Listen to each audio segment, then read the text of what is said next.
Look at the economic deals that they do. Look at all the business deals that they bring on board.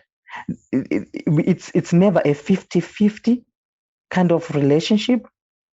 It's a kind of relationship whereby they have to bring paper money to you in the form of foreign direct investment, and then they take the real value in terms of real gold, and they take it to their own countries.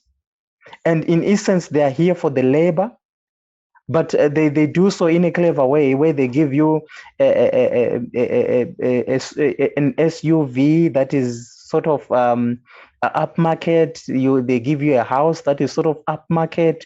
They send your kids to school, and they give you some allowances to make you feel important, and they give you a title.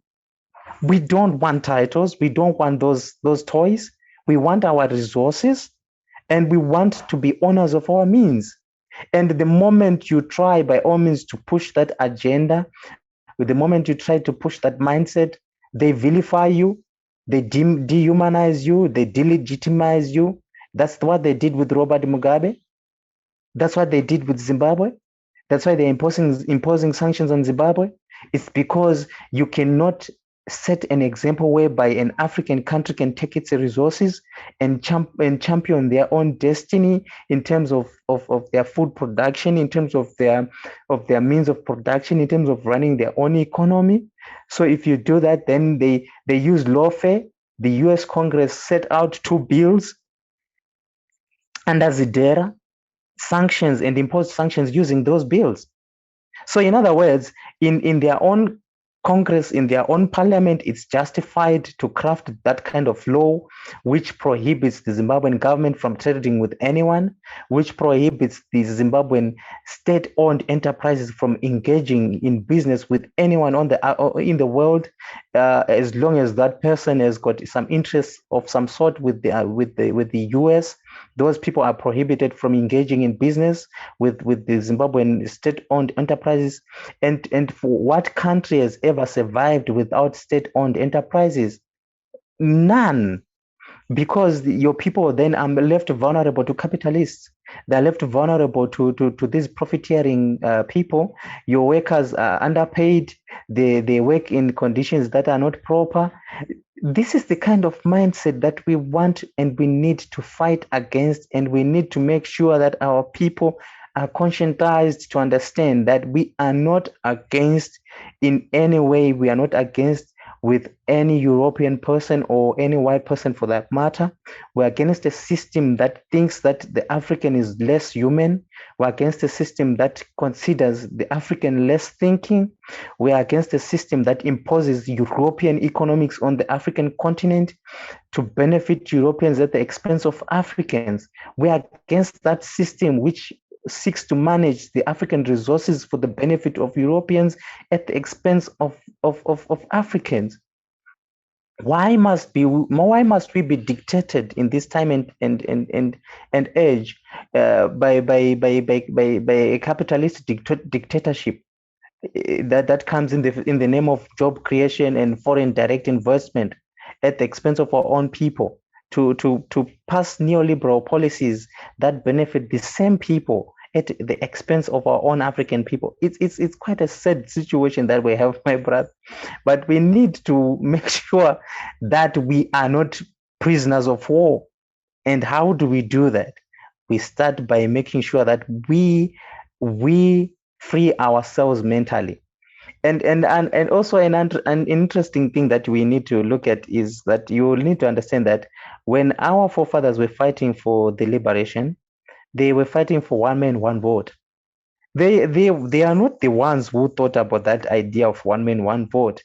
It was a colonial law that was promulgated by the colonial governments in those countries, but they were favoring the minority at the expense of the majority. So the majority was not allowed to vote because they knew that if there was one man, one vote, obviously the majority would vote in their people in and vote them out. So our people, our leaders, they went to the bush to fight in order for one man, one vote. Yes, It was a good thing, but it was not supposed to end there.